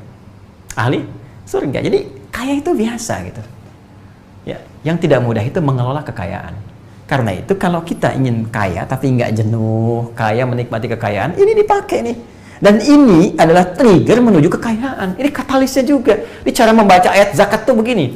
Jangan kita baru kaya, baru mikir zakat, bukan. Ya, cara berpikirnya begini, cara membaca ayat zakat tuh, saya itu ya Allah, ya, pengen kaya itu supaya bisa zakat. Supaya bisa infak. Jangan supaya kaya dulu, baru kepikiran zakat, bukan. Jadi ayat-ayat zakat itu diturunkan, salah satunya memotivasi kita supaya kaya. Itu cara berpikirnya. Sebab nggak mungkin kita berzakat kalau nggak ada apa yang dizakati. Dari mana zakat kalau nggak ada hartanya? Dari mana mau infak kalau nggak ada hartanya? Dari mana sedekah kalau nggak ada hartanya? Kan zakat itu dikeluarkan kalau ada kelebihan dari nasab yang telah ditetapkan. Lebih dari 85 gram, silahkan berzakat. Artinya udah dianggap kaya, lebih daripada kecukupan. Baru dikeluarkan. Sekarang bagaimana bisa zakat kalau nggak ada hartanya? Jadi cara membaca ayat-ayat zakat itu ayat-ayat yang mendorong kita itu supaya kaya. Makanya kalau Anda ingin naik level dari cukup menjadi kaya, maka salah satunya pelihara diri untuk menjadikan visi itu terkait dengan ibadah. Ini niatnya ke sini nih. Ya Allah, berikan saya kesempatan sebelum wafat ya Allah untuk bisa berzakat. Saya ingin optimal berzakat, infak ya Allah, sedekah. Saya telah berusaha sholat. Sunnah saya kerjakan ya Allah, fardu saya lakukan, sunnah siang malam saya lakukan. Tapi saya belum berkesempatan untuk zakat selama hidup. Berikan kesempatan ya Allah. Tidak perlu besar ya Allah, 25 juta aja ya Allah untuk bulan ini. Oh, 25 juta, 2,5%, 1 M dapatnya. Tuh, 2,5% kan? 25 juta ya. Yang lainnya, wah itu Anda kelola lagi untuk kepentingan yang lebih luas. Ya, ini cara bacanya demikian. Jadi cara bacanya, kalau Anda ingin naikkan level kepada aspek yang ini, kayak ya Anda arahkan kepada kepentingan ibadah. Nanti akan beda caranya. Di orang kaya yang soleh akan sangat berbeda dengan orang kaya yang salah. Karakternya akan lain, tindakannya akan tidak serupa. Ya. Yang ketiga nanti ada yang kaya banget. Ya, ini cukup kaya. 3, ada yang kaya banget, asetnya banyak. Itu seperti sahabat Utsman bin Affan, itu kan? Ya, dan beberapa sahabat-sahabat lain yang sampai sekarang asetnya masih ada. Ya, ada bonus sih yang keempat sebetulnya. Yang sampai sini aja udah luar biasa. Yang keempat tuh yang kebangetan kayanya. Ada yang kaya banget, yang ada yang kebangetan kayanya. Ya. Ya, seperti siapa misalnya? Abdurrahman bin Auf radhiyallahu taala anhu. Kapaknya terbuat dari emas, kapaknya terbuat dari emas. Anda bayangkan. Tapi ya disebut masuk surga juga oleh Rasulullah SAW. Ya, dalam satu riwayat yang sangat populer, walaupun sebagian masih memvalidasi, tapi itu sangat populer. Ya, dan itu luar biasa. Ini poinnya, teman-teman sekalian.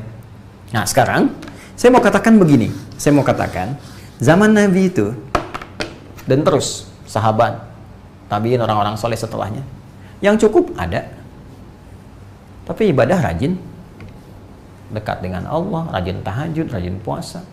Mungkin itu biasa. Tapi yang luar biasa, yang kaya banyak. Banyak yang kaya. Tapi dengan kekayaannya bukan semakin jauh dari Allah, semakin dekat. Rajin puasa juga. Bahkan tahajud tak tinggal. Yang paling dahsyat nih, yang kaya banget dan kebangetan kayanya. Coba Anda cari kitabnya Al-Imam An-Nawawi Ad-Dimashqi, judul kitabnya At-Tibyan fi Adab Hamalatil Quran. Ya, Imam An-Nawawi punya kitab At-Tibyan. Anda boleh googling aja deh kalau ya waktunya sulit sekarang, di googling At-Tibyan An-Nawawi misalnya. Ya, Imam An-Nawawi Ad-Dimashqi. Baca, ini bagus sekali kitab ini untuk adab belajar etika akhlak, terutama bagi para ahli Al-Quran untuk belajar.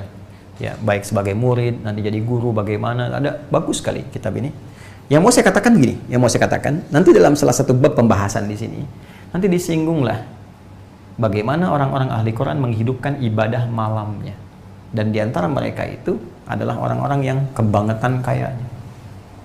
Ya, saya baca ada disebutkan sahabat Utsman bin Affan radhiyallahu taala anhu, Abdurrahman bin Auf, dan Tamim Ad-Dari itu bisa tahajud tiap malam. Bahkan di riwayat disebutkan sampai khatam Al-Quran. Tiap malam tahajud. Tiap malam. Tuh. Utsman berapa banyak sih perusahaannya, asetnya. Ya, bahkan sampai jadi pemimpin kemudian. Abdurrahman bin Auf itu merantau kemana-mana. Niaganya luar biasa. Tapi nggak putus sholat malam, hubungan dengan Allahnya sangat luar biasa. Terus Anda seberat apa sih timbangan kekayaan Anda bila dibandingkan dengan orang-orang terdahulu ini? Saya nggak yakin, sampai ke sekukunya pun belum yakin saya. Orang kaya terkaya sekarang misalnya, ya saya nggak sebut nama ya, si Fulan misalnya, ya BG misalnya yang dari Amerika, ya atau JB misalnya, milik salah satu grup terbesar, ya di online misalnya, ya hartanya bisa sampai 1.500 triliun dan sebagainya. Saya kira nggak sebanding lah dengan orang-orang dahulu yang sampai sekarang asetnya masih ada, ya, dan luar biasa ukiran ceritanya, kisahnya. Sebagian kecil hartanya aja Abdurrahman bin Auf ini, sebagai informasi, itu bisa membuat Madinah heboh. Sebagian kecil, ketika tiba-tiba Masya Allah beliau ada kafilahnya datang, heboh, orang sampai keluar rame melihat apa itu. Ya, tiba-tiba Sayyidah Aisyah keluar mengatakan, ini riwayat yang perlu divalidasi tapi sangat populer sekali. Ya, aku mendengar Rasulullah SAW pernah menyampaikan bahwa Abdurrahman bin Auf masuk surga dengan merangkak. Ya, ini bukan waktu merangkak begini ya. Ya, ini ingin menyampaikan bahwa hisab karena harta banyak dan sebagainya. Jadi orang kan kalau merangkak lambat gitu kan, selambat-lambatnya sahabat. Jangan bandingkan dengan kita, jauh juga dengan kita. Tapi dibanding Utsman, misalnya dibanding Abu Bakar, dibanding Omar, ini duluan mereka. Maka apa yang dikatakan oleh beliau sampai nanti menjadi 10 al-ashrul basyarina bil jannah, termasuk di dalamnya Abdurrahman bin Auf. Apa yang dilakukan? Beliau langsung kemudian mengamalkan apa yang diisyaratkan dalam Al-Quran. Semua itu aku sedekahkan untuk seluruh ahli Madinah. Anda bayangkan 600 unta yang isinya penuh dengan emas, penuh dengan berlian, penuh dengan segala hal dan sebagainya, langsung disedekahkan.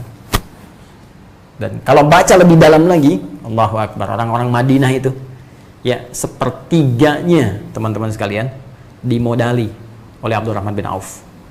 Abdurrahman bin Auf ya sepertiga dari ahli Madinah. Tuh. Sepertiganya lagi dibebaskan utangnya. Bayangkan, entas sepertiga ahli Madinah tuh ada yang ngutang kepada Abdurrahman bin Auf, dibebaskan utangnya. Sepertiga lagi disantuni yang nggak mampu tuh oleh Abdurrahman bin Auf. Artinya Pak, semua orang Madinah itu ditanggung kehidupannya oleh satu orang, Abdurrahman bin Auf, diputar tuh roda ekonominya di situ. Ini baru Madinah, belum yang lain. Tapi semua itu tidak menjadikan beliau jauh dari Allah. Terus Anda siapa? Sibuk apa sih Anda? Untuk sholat 5 waktu pun belum sempat.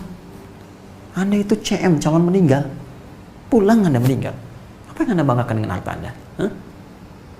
Sampai sebagian bahkan tega mengorupsi, mengambil harta orang lain, membuat orang sekarat, bahkan ada yang wafat. Dan Anda bangga-bangga naik private jet, bangga-bangga minum minuman keras, tambah maksiat, ya, tambah berzina, tambah minum, tambah mabuk, tambah segala rupa. Dan Anda bangga dengan itu. Hati-hati, jangan-jangan itu istidraj.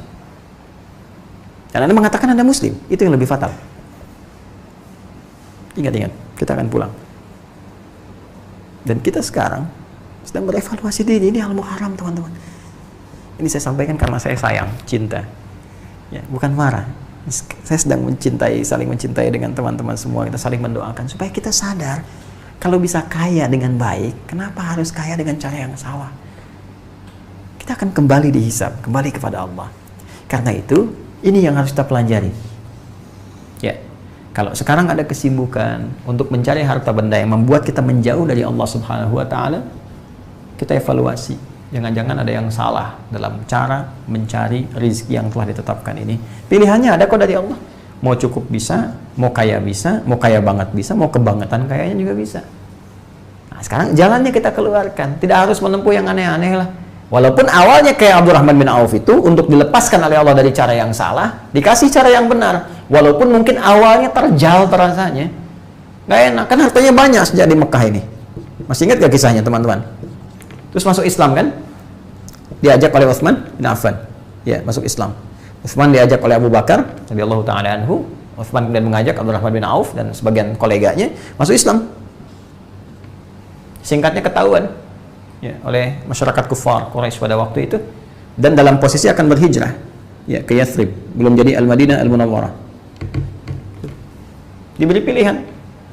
Kalau mau hijrah silakan, cuma harta semua tinggal, dirampas. Hanya bawa pakaian yang melekat saja. Kalau mau bertahan akan diangkat jadi orang paling terpandang, hartawan paling kaya di Mekah, dihormati. Apa yang dilakukan? Perhatikan, kalau hidayah sudah tertanam dalam jiwa, ada yang disebut halawatul iman. Kenikmatan iman, manisnya iman.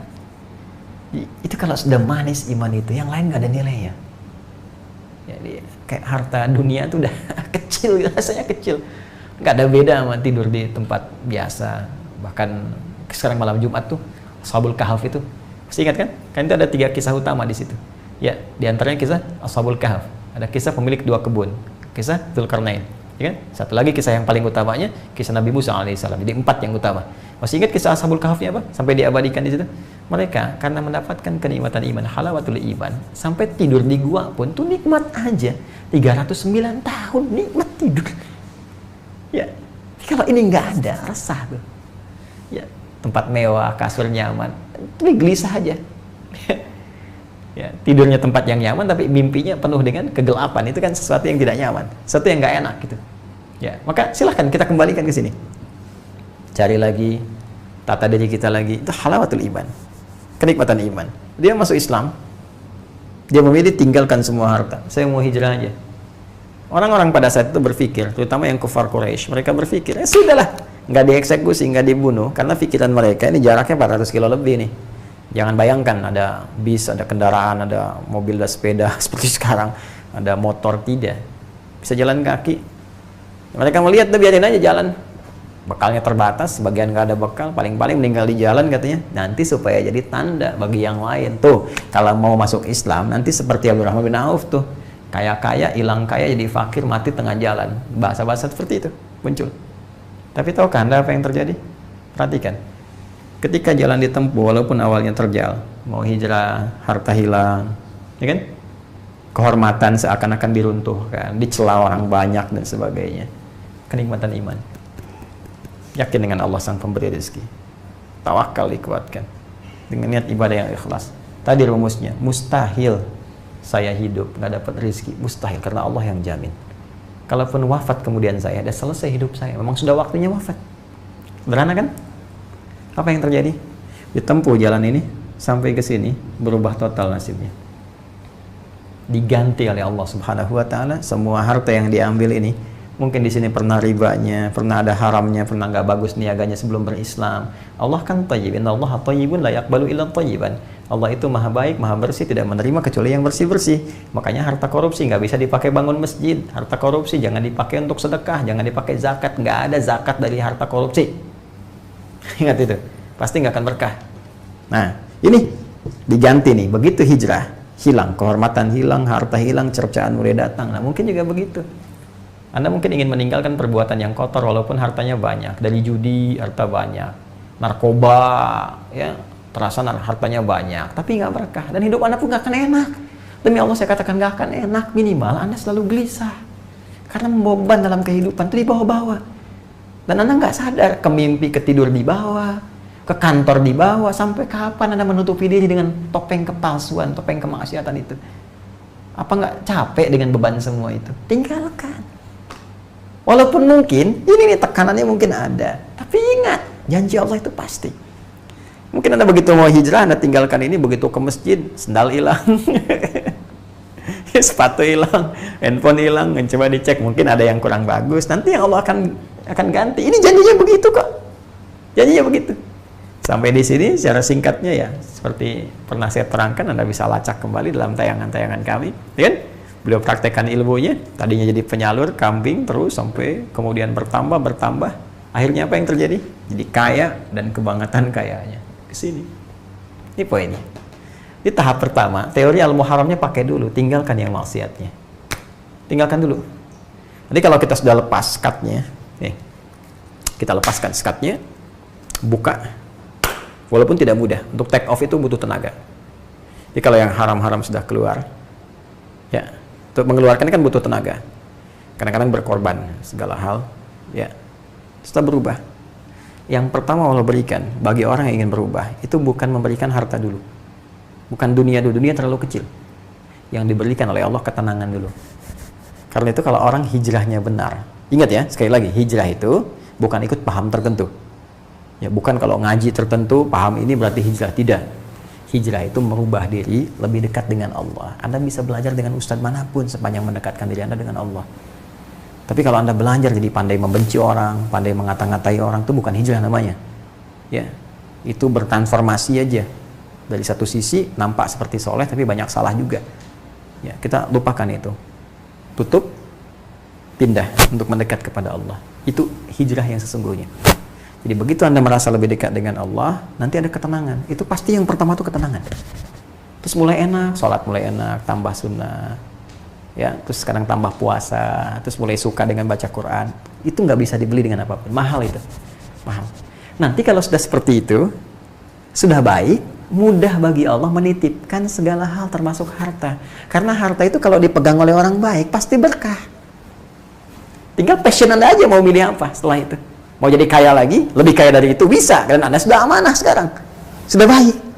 Ya, nah kadang-kadang itu ada orang yang baik dengan cukup, itu nggak Allah kasih untuk naik level ke kaya. Kenapa? Supaya tidak hilang kebaikannya.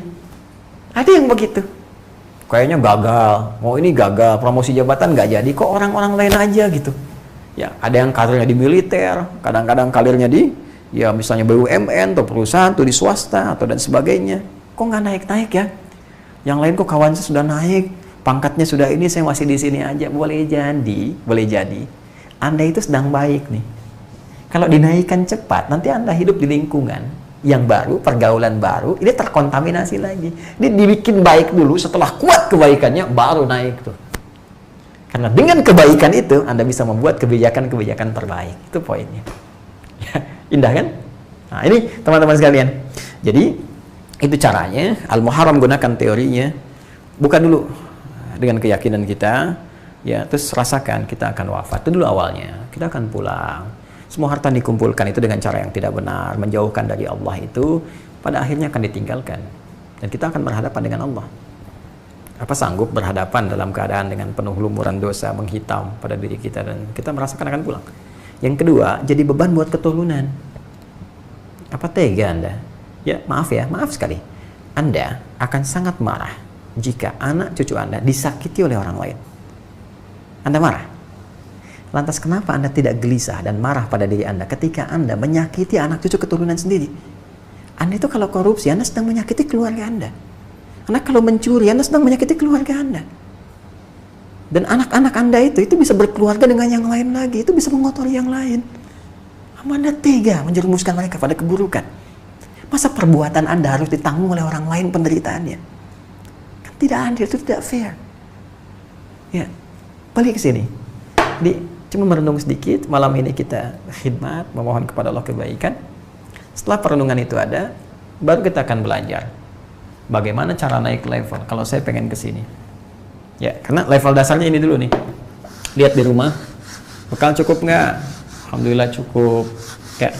Untuk makan cukup, pakaian cukup, untuk sholat cukup, ya, untuk saum cukup, ya, untuk yang pokok-pokok cukup. Alhamdulillah, berarti di level ini. Nih, ibadah tercukupi, pertahankan sampai wafat. Terus passionnya bisa apa saja, bisa Anda ke ilmu, bisa ke tenaga. Ya hidup ya seperti itu aja, cara pandang kita aja. Dalam pandangan Allah yang mulia itu orang takwa. Quran surah ke-49 ayat 13. Ya ayuhan nasu inna khalaqnakum min dzakarin wa untha wa ja'alnakum syu'uban wa qabaila lita'arafu inna akramakum indallahi atqakum. Inna akramakum indallahi atqakum. Yang paling mulia di antara kalian di sisi Allah yang paling takwa. Jadi kalau cara pandang kita ke petani misalnya, kadang-kadang orang ke petani dengan pejabat atau orang kaya suka beda pandangan. Itu kan cara pandang kita aja, di mata kita aja. Kadang-kadang ilusi pandangan kita aja, ilusi duniawi namanya. Ya, ilusi duniawi. Kita aja yang bedain cara pandang kita. Dalam pandangan Allah semua sama passionnya. Untuk pulang juga. Yang ini bekal dengan bertani, mulia. Ini berkebun, bertani. Anda jangan bangga punya perusahaan ratusan, tapi nggak pernah bisa sembahyang, sholat nggak bisa, puasa nggak mampu. Jangan bangga dulu. Lebih hebat tuh yang tiap hari. Ya, pergi ke sawah, bawa paculnya, dia nyangkul. Ya, dan sebagainya. Terus, tapi Masya Allah, mencangkul dalam keadaan puasa, malamnya dia tahajud. Itu yang luar biasa. Top. Ya, TOPBGT. Top banget. Ya. Itu yang luar biasa. Tapi tidak keliru kalau Anda ingin naikkan level ke sini. Nah, atau bahkan ke sini, atau bahkan meraih ini. Ada caranya. Tinggal pilih. Ya, itu passion dari passion yang tenaga. ilmu, kedudukan, ya, atau harta. Ada 4 nih. Tenaga, ilmu, kedudukan, harta. Sekarang kita sedang bicara harta di sini. Nah, bagaimana caranya? Ustaz, ada nggak petunjuk di Al-Quran? Aqsa. Al-Quran, Sunnah, Solution. Ada nggak petunjuk di Al-Quran, dalam hadis? Saya pengen jadi kaya. Saya pengen kaya banget Ustaz. Saya pengen kebangetan kayanya Ustaz. Boleh? Ada nggak ayatnya? Ada nggak hadisnya? Bagaimana cara meraihnya? Bisa kaya dan soleh. Nah, kaya itu penting Ustaz sekarang. Sebab handsome itu sudah nggak penting. Yang penting handphone bagi sebagian orang. Nah, tapi tidak berguna semua itu kalau tidak soleh. Nah, seperti apa caranya untuk meraih itu semua sehingga dengan itu kita bisa menepikan segala hal yang bisa menutup diri kita jauh dari Allah. Kita sekarang sobek tuh sekatnya, buang jauh-jauh tanpa merubah passion kita, tetap di situ tapi menjadi lebih soleh di hadapan Allah Subhanahu wa taala. Caranya seperti apa? Itu yang akan kita bahas di pertemuan yang akan datang. Disabar ya. Masih ingat nih, ini bahasan kita nanti nih, kaya plus soleh. Masih di kajian Aqsa di Quran surah kedua ayat 6 sampai dengan 7. Dan ini baru satu bagian ya. Kalau ngaji tafsir ya harus begini, harus sabar. Nah, 1, 2, 3 ya. Kalau mau mana umum aja sih mudah. Mungkin di kajian lain ada yang menyampaikan yang umum-umum, tapi kita harus sabar supaya mengerti, oh ini tahapannya begini, solusinya begini. Kalau Anda baca tafsir yang biasa, itu hanya akan diterangkan. Ya ini ada orang kafir yang susah diingatkan begini, ini begini, sudah selesai. Tapi kan jarang membahas apa yang menyebabkan jadi begini. Solusinya apa? Berubahnya seperti apa? Ini kita akan turunkan. Kalau sudah paham dasarnya, jadi paham, pindah ke tahta. Atau paham, nanti pindah lagi ke ilmu dan seterusnya. Kalau sudah beres semua, kita baca nanti dari tinjauan para ulamanya dan seterusnya, sehingga wawasan kita bisa jadi lebih luas. Kurang lebih teman-teman sekalian, itu yang kita uraikan. Pekan yang akan datang kita akan coba sambungkan. Mudah-mudahan masih diberi waktu oleh Allah Subhanahu wa taala. Mohon saya didoakan supaya istiqamah dalam kebaikan, dihilangkan sifat riya, ya, dihilangkan hal-hal yang kurang baik, dan yang paling diharapkan Allah berkenan mengampuni dosa saya dan keluarga besar, ayah, ibunda, keluarga, dan tentunya saya juga berdoa untuk Anda semuanya. Tadi ada, saya lihat di jeda itu ada teman-teman dari tim menyampaikan, ada yang mohon doa ya untuk yang lulus kuliah, belajar, ya bermohonlah pada Allah. Kami mendoakan jangan sekedar minta lulus tapi minta berkah juga ilmunya ya untuk semuanya. Baik, izinkan saya menyampaikan beberapa informasi. Alhamdulillah teman-teman sekalian, untuk program STUAH sekarang kita sudah masuki pada tahap-tahap krusial, kurang lebih tinggal 10 hari lagi berakhir di bulan ini, di penanggalan Masehi di Agustus. Kita akan masuk nanti di awal bulan September, masih dalam suasana Al-Muharram menuju bulan Safar. Kita akan mulai pembukaan untuk sekolah terbuka usahakan Al-Quran hafal. Saya sudah pernah tunjukkan kepada teman-teman bahwa kita sudah menyiapkan tim khusus, bahkan juga tempatnya khusus, ya tempatnya spesial, dipantau, terkoneksikan 24 jam, musyrifnya musyrifah juga siap, dan nanti setiap bulan akan ada juga insya Allah kajian dengan saya dan beberapa masyayikh yang lain.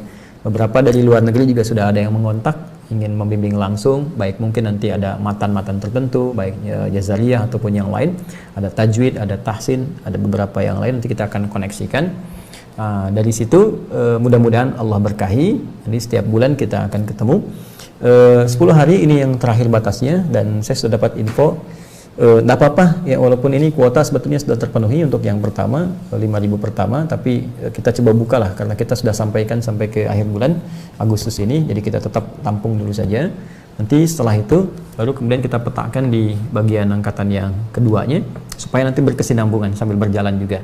Dan doakan teman-teman sekalian, insya Allah kita mendapat masukan-masukan dari teman-teman dengan keinginan yang kuat. Saya sangat bersyukur kepada Allah, keinginannya sangat luar biasa, dia semangatnya juga luar biasa, dan doakan saya berusaha sebaik-baiknya. Jadi ada yang teman-teman belum mendapatkan ini karena ada keterbatasan, saya akan cari formulanya mungkin insya Allah bulan depan awal ya, setelah ini kuota selesai yang ini dan subsidinya udah masuk, nanti kita coba bebaskan. Ya, ada yang saya sering katakan, kalau nanti Anda sangat misalnya memerlukan atau apa, datang aja ke kantor, ya ke kiai misalnya, disampaikan kondisinya bagaimana. Kalau ada stok, insya Allah diberikan, karena saya instruksinya kalau ada keterbatasan, berikan. kecuali kalau memang sedang dalam kondisi yang terbatas, stok belum ada kan, atau ada kekhususan tertentu, kita atur waktu. Jadi ini insya Allah di awal bulan depan aplikasi sudah mulai kita siapkan, yang jauh-jauh bisa menggunakan aplikasi. Nanti juga hari Senin khusus saya umumkan, selain yang paket ini nanti saya akan bebaskan, ada buku-buku saya itu nanti yang bisa diperoleh gratis. Ya, saya sering katakan saya insya Allah akan berusaha betul maksimal untuk bisa berkhidmat secara lebih baik, dan minta didoakan saja. Nanti hari Senin saya akan sampaikan, lagi ditata dulu supaya tidak semrawut ya, tertata dengan baik. Hari Senin kami umumkan aksesnya lewat mana. Nanti ada buku-buku yang termasuk nanti ada yang metode at-taysir ya, ada murajaah, ada paket tuh, ada mushaf yang dulu 30 juz, ada yang 10 juz, nanti kita paketin. Nah, nanti teman-teman bisa lihat di aplikasi kita, dipantau aja, nanti kita umumkan. Cuma dalam sepekan sampai akhir pekan, dari Senin sampai berakhir itu untuk Al-Muharram kita sebut paket Merdeka dan Tahun Baru Islam. Jadi nanti digratiskan itu semuanya ya. Nah, sedangkan yang ini nanti menunggu ya ke awal bulan depan. Nanti kita selesaikan dulu yang ini. Begitu selesai, insya Allah mudah-mudahan ini juga bisa digratiskan bagi teman-teman yang belum dapat, sepanjang stoknya nanti belum masih tersedia. Itu yang bisa saya lakukan. Ya, sepanjang itu yang bisa saya lakukan, dan mudah-mudahan Allah ridha dengan itu semua. Itu yang paling penting. Teman-teman, terima kasih atas segala perhatiannya, dan selamat juga mengisi liburan yang cukup panjang ya, dari Kamis tadi, Jumat, Sabtu sampai ke Ahad, tentunya untuk menjadi lebih baik, ya, meningkatkan ibadah, bercengkrama dengan keluarga, mengisi aktivitas dengan lebih baik, dan mudah-mudahan diridhoi oleh Allah Subhanahu wa ta'ala. Terima kasih untuk semuanya, saling meningkatkan kebaikan, fastabiqul khairat. Allahumma taqabbal minna innaka antas samiul alim wa tub alaina innaka antat tawwabur rahim. Allahumma 'allimna ma jahilna ya Allah, wa fahimna ma ta'allamna bih. Allahumma ij'alna min ahli al-Qur'an waj'al al-Qur'ana sahiban lana fid dunya wa syafi'an lana fil akhirati ya arhamar rahimin. Waj'alna ya Allah min ahibba'i rasulikal mustafa nabiyyina Muhammad sallallahu alaihi wasallam. Bifadlika subhana rabbika rabbil 'izzati amma yasifun wa salamun alal mursalin. Rabbana atina fid dunya hasanah wa fil akhirati hasanah wa qina adzabannar. Subhanakallahumma bihamdika asyhadu an la ilaha illa anta nastaghfiruka wa natubu ilaik. Wa akhiru da'wana alhamdulillahi rabbil alamin. Wassalamualaikum warahmatullahi wabarakatuh.